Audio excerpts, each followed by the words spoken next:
As American envoys Steve Witkoff and Jared Kushner land in Israel today, their mission ignites fierce debate. Is this peace or a power play? With Hamas fighters still dug in, Israeli strikes rising and over 200 Palestinians dead since the ceasefire, the truce hangs by a thread. Trump's bold plan promises stability, but critics warn of privatized diplomacy, shadowy deal-makers, and a vision that treats Gaza less as a homeland and more as a real estate opportunity. From rubble-filled streets to backroom talks, we ask, who truly decides Gaza's fate? I'm Henny Saif. Let's get in focus.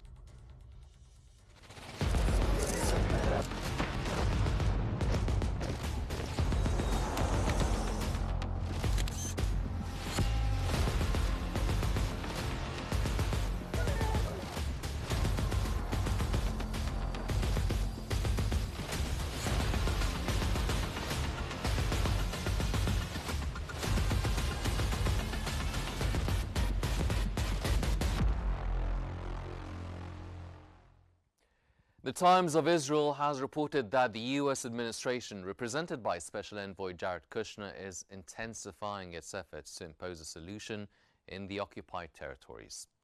Kushner held critical talks with the Israeli Prime Minister to advance the U.S. plan for a full cessation of hostilities in Gaza. The core of the negotiations centers on achieving a permanent ceasefire and ensuring the return of the detainees. This persistent diplomatic push aims to halt the aggressive actions of the Israeli army immediately. Crucially, reports indicate significant American pressure on the occupation army to grant safe passage to the remaining resistance fighters in Rafah. This pressure confirms the strategic strength of the steadfast Palestinian resistance movement.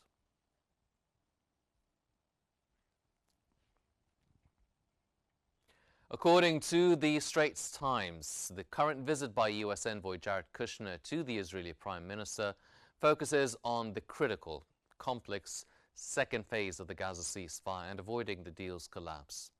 The immediate obstacle is the urgent situation in Rafah, where nearly 200 steadfast resistance fighters remain.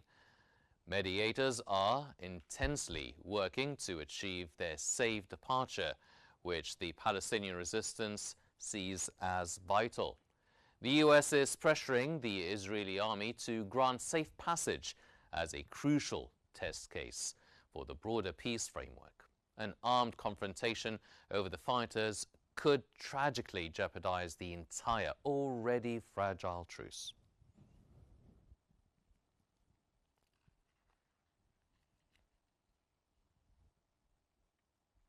And to provide a clearer vision of the situation, we're joined from Pennsylvania by Mr. Melik Francis, the political analyst. Mr. Francis, welcome to In Focus. How can the ceasefire be considered stable when reports confirm over 200 Palestinian fatalities since its implementation, raising serious questions about the Israeli army's adherence to the truce? Thank you for having me, and my greeting to you and to the viewers.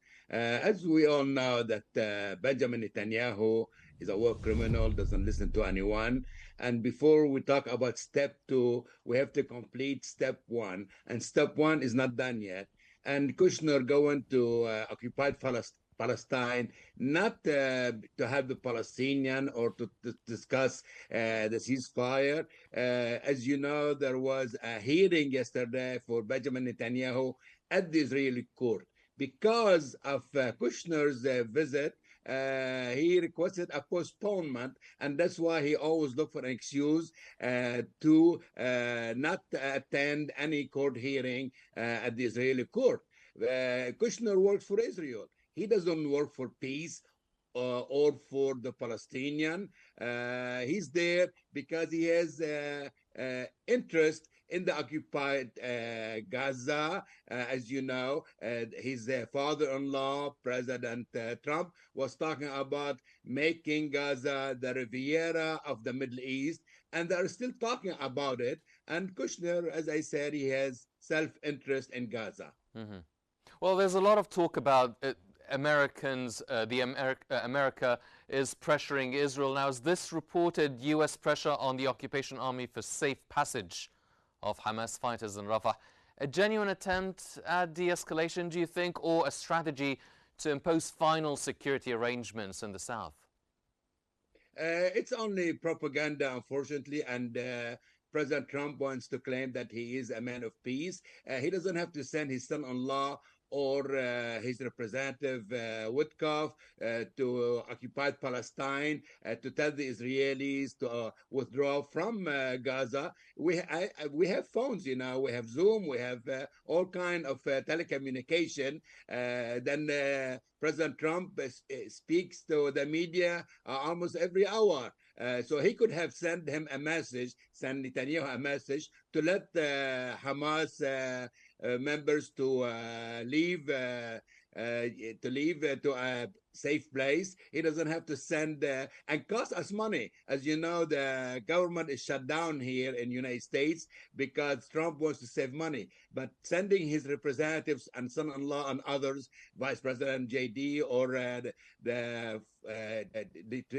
Rubio, Secretary of State, costs millions of dollars. So I don't believe that they are serious about the peace process, about Sharm el-Sheikh agreement, until the Arabs, especially the Gulf states and Saudi Arabia, put pressure on President Trump. If they don't do it, Netanyahu is going to do whatever he pleases, and we all know it. It's a waste of time, unfortunately, for Kushner and Witkoff to go to Gaza. Yes, well, the article suggests that Gaza is seen as a real estate opportunity. Now, given Jared Kushner's past Riviera vision, does the U.S. diplomatic push truly aim for Palestinian self-determination or for a strategic redesign of Gaza, prioritizing the foreign economic and security interests? The first term of President Trump, he moved the U.S. embassy to Jerusalem, recognized Jerusalem as the permanent capital of Israel, and he gave the Golan Heights to Israel. And today, President Shara is meeting with President Trump.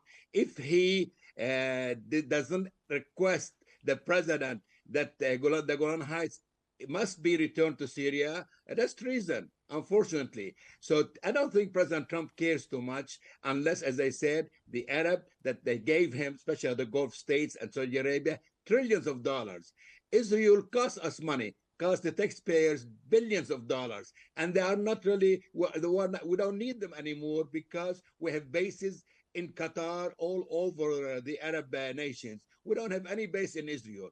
So the Arabs are more needed for the interests of United States, not Israel. In the past, before the U.S. had good relationship with the Arabs, before our military bases, yes, Israel was needed. It's not needed anymore. But it's up to President Trump to wake up from his dream and do what's right for the interests of the United States, not for the interests of one man only who is a war criminal, Benjamin Netanyahu. Well, considering the history of these envoys as real estate deal makers, does their use of private sector diplomacy erode international norms, or does it simply just bypass ineffective traditional diplomatic channels? These guys, unfortunately, don't know anything about diplomacy. As you said, they are real estate people, and they only care about their interests, what's good for them. Kushner is making billions from Emirat, from Qatar, from Saudi Arabia. He doesn't care about the interest of the Arab nations, the Arab people, about the peace process that Saudi Arabia said will not recognize Israel or sign a peace treaty unless the Palestinian question is solved. And as of today, President Trump refuses to recognize Palestine. The whole world recognized Palestine but him. So how could he be a peacemaker? He's hurting us as Republicans. Well, as you know, we are divided within the party. Yes, Mr. Francis, focusing on the Gazans and the situation there now, with Gaza facing 50 million tons of rubble and civilians living in tents, what concrete or immediate assurances are the envoys offering to end the continued blockage of vital aid shipments by the occupation army? It's time for the Arab states to put pressure on President Trump and his administration. And after Saddam al-Sheikh, the peace agreement almost was ceasefire agreement was signed.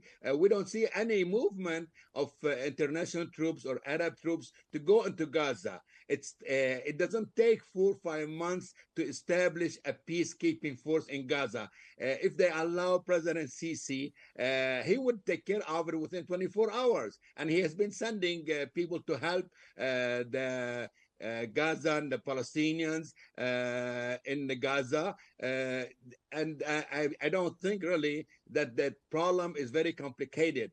It takes only maybe about 5 minutes. The president of the United States, Trump, who appointed himself as chairman of rebuilding Gaza, but he has done nothing yet. And it's time for United Nations to issue maybe a UN resolution that the Israelis must withdraw from Gaza and establishing a peacekeeping force. Mm-hmm. Well, by centering the negotiations around demilitarization and reconstruction, does the current U.S. diplomacy effectively delink the Gaza file from the broader issue of ending the full Israeli occupation? I think the Trump administration is delaying the ceasefire and the withdrawal of the occupied forces, the Israeli troops. And you have too many representatives representing the Trump administration going to the Middle East. It's J.D. Vance or Rubio or Witkoff or Kushner. Who's really in charge? And everybody has a plan, unfortunately. And the Secretary of State, Marco Rubio, is absent. He went on a trip to Jerusalem. It's like it was a vacation for him. Same thing for J.D. Vance. And they used their trips to Israel and the Middle East for their presidential campaign in 2028. Witkoff and Kushner are going to the Middle East in order to get more projects and make more billions, and maybe to take over Gaza in the future.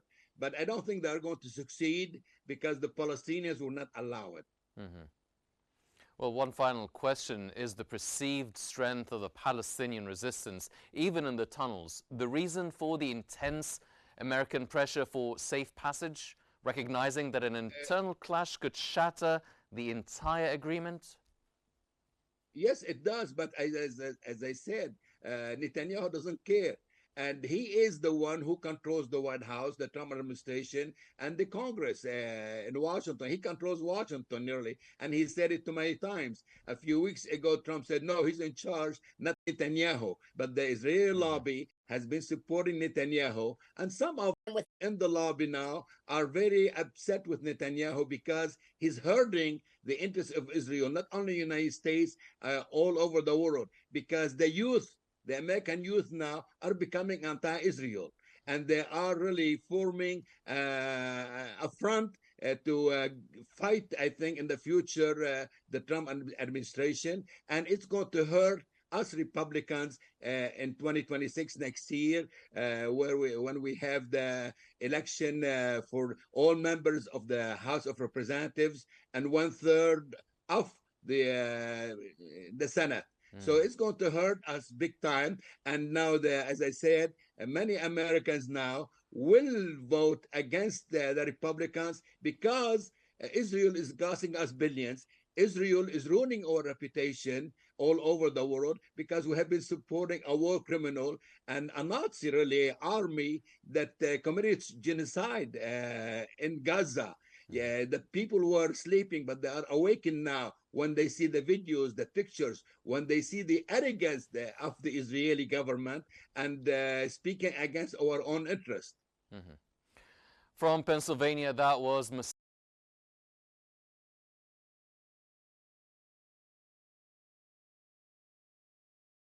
tensions in the Middle East to the delicate geopolitical balance in Europe.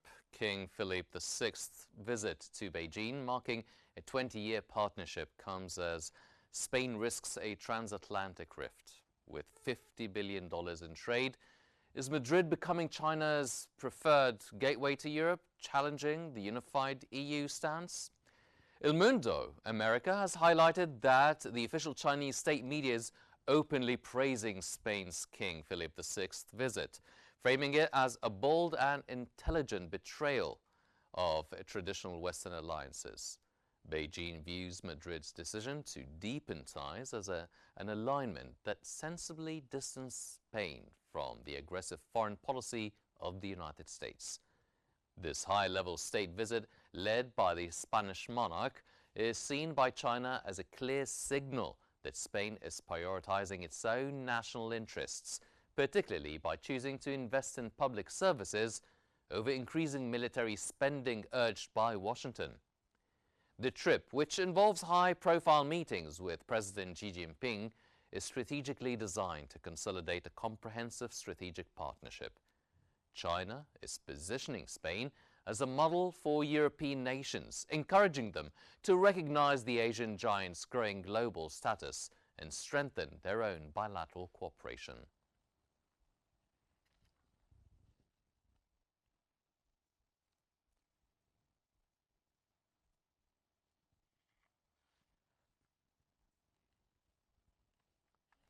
For a better focus, we're joined from Hong Kong by Mr. Benny Kwok, the international political expert. Mr. Kwok, thank you for joining us here on In Focus. Now, given the surging $50 billion bilateral trade, is Spain consciously positioning itself as China's most reliable economic gateway into Europe, potentially undermining the collective EU stance?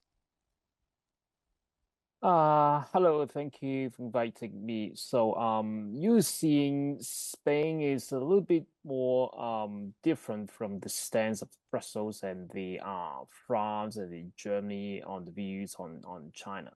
So I would say Spain is one of the very few EU members, just like the Hungary, to be more friendly with China. I would say one of the biggest reasons for Madrid's reasons for being more friendly with China is, of course, it's about the trade. Unlike France and Germany, which has many direct competitions because of their manufacturings or their high tech with the car manufacturing companies that suffers a lot of interest. They suffer a lot because of the growth of the EVs industries from China. Mm-hmm. So there are less, I would say, less competitions between the Spanish companies in China, and also there'll be less conflict of interest between the two countries. So that's why I would say Spain's in economic terms is more friendly for the Chinese capitals and more for Chinese companies to do more investment in China, in Spain. So that's why Spain, I would say, in terms of the monetary terms and also the economic terms, they will view Beijing and even the whole China is more friendly, and they would like to seek more investment and economic partnerships with the China, between China and Spain. How significant is Spain's withdrawal of support from European Union tariffs on Chinese electric vehicles and the planned Catalan plant near Zaragoza in cementing its strategic alignment with Beijing? So that it is what I have said in the first question. That is because there is less conflict of commerce between Spain and China. So that's why when China is seeking the expansion of the EVs market around the world, especially in Europe, so you're seeing China is trying to expand its EV business in Hungary and then Spain. It is much different from the France and Germany. So I would say, even though among the European members, they have the so-called unified economic and trade stance and terms among the countries, they still have some, I would say, independent economic policies. They still have rooms to take care of the national interests. So that's why Spain, Hungary is a little bit more deviant in terms of the economic partnerships, in terms of the trade policies with China. So you are seeing that because of there is less commerce conflict of interest between these two countries. So Spain did not join the EU tariffs instead, and they would like to have closer partnerships between China in terms of the EVs industry. Yes. Well, the official Chinese press applauds Spain's intelligent betrayal of traditional alliances. Does this royal visit fundamentally compromise Madrid's core security relationship with the US, opting to spend more on its bilateral relationship with China rather than its defense obligations towards NATO, for instance? I would say the royal visit, in China, and also the royal relations with China, yes, a little bit deviant for Spain to develop its own foreign policy with China, instead of try not to be not too dependent on the NATO, try not to really strictly follow the NATO terms and also the EU. But I would say Spain still be a very important member for the EU in the EU and also the NATO. I would just say these royal relations with China is trying to help the Sanchez government to portray this.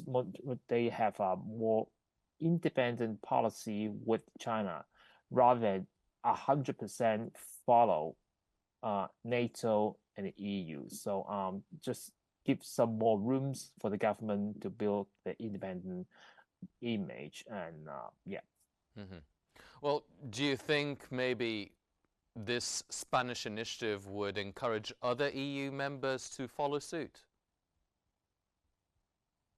I would say depends, because Portugal, Spain, geographically they are much more not just geographically very far away with China, and also the Russian invasion, the Russian influence, they have less Russian invasion of the effect against Spain and Portugal. So if you put another example, just like the Baltic Sea countries, if you say the Eastern Europe in general, they are more fear of the Russian influence, and that's why they are more be alert for the China's influence. But if you put Spain and Portugal, these two, especially these two Western Europe member states, they didn't see any Russian influence, and that's why they're more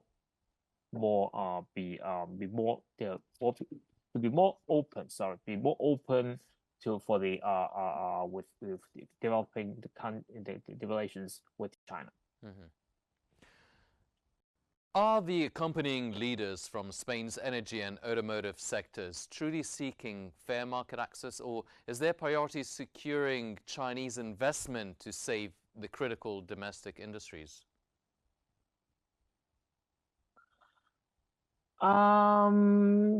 Yes. I would say in the past, when we are talking about the seeking the fair entry for the European countries in China, and we're concentrating over the businesses from France and Germany, led by the France and Germany, because of the manufacturing, automobile industries, or other high-tech manufacturing industries. So I would say let's look at what kind of industries or businesses from Spain is trying to enter in China, and see whether Beijing would give any favorable terms for the Spanish businesses, and see whether Madrid would try to would formulate more friendly trade policies for the Chinese businesses, especially the EVs, and see whether those Chinese EV businesses would create or create many more job opportunities in Spain. If these two, with really the China give some favorite policies for the Spanish businesses, and also the China EV business industries, China EV companies could create some job opportunities in Spain. Then this, I would say, that would help strengthen the trade and economic relations between Spain and China. Mm-hmm. What about the cultural aspect? Do the cultural exchanges like the Confucius and Cervantes institutes provide a genuinely stable, mutually beneficial foundation, or are they tools for China's strategic influence in Spain? I would say the later one. That is the China always want would like to use or to utilize the Confucius Institute to portray the so-called soft power of China. So you're seeing over the decade, China would like to use this Confucius Institute to project its power in many of the European member states, but it faces many rejections over the past few years, especially in the Czech Republic, and also face many criticism in the United Kingdom, and also in some Eastern European member states. So if China, if really find European member state that is more likely, more friendly with China, then of course Beijing won't waste the opportunity to try to take Spain as a very important stepping stone, so that it could project its so-called soft power, so that they could tell the Spanish people that to try to portray that China is a very friendly country. China is a country that support the global free trade, and China would like to be friend with the Europe, unlike the Donald Trump's United States that is portraying be not very friendly with the Europe, and also China is with the very long history of the culture, and it would be good for China to be have the very close cultural partnerships with Spain. And yes. I would say yes, China would take this very golden chance to form of very close partnerships in terms of cultural and the and economic terms with Spain. Yes. So you are saying that from the Chinese perspective, Spain is a step ahead, a step above other European countries with the establishment of a new high-level intergovernmental meeting format and the cultural relationship, elevating the China-Spain relationship above Beijing's ties with other major European powers? Yes, because Spain is one of the unlike Hungary, Spain's the economic, in terms of the purchasing power, in terms of the level of the economy, Spain is much more advanced, and also Spain is one of the very few EU member states does not feel any Russian invasion feelings. So it is very important for China to try to find so-called loopholes within Europe, so that to try to bypass the hostile view against China, especially from Brussels, from Berlin, from Paris, and other Eastern European member states. And Spain would be a very important for Beijing to take this loophole to try to maintain its relations with the EU, and also try to find some pro-China or pro-Beijing EU member states so that those states could help China to lobby with the Brussels or lobby with the Paris and the try to diminish the pressures against China in the economic or political terms when negotiating with China, when talking about with the whether China really supporting Russia militarily.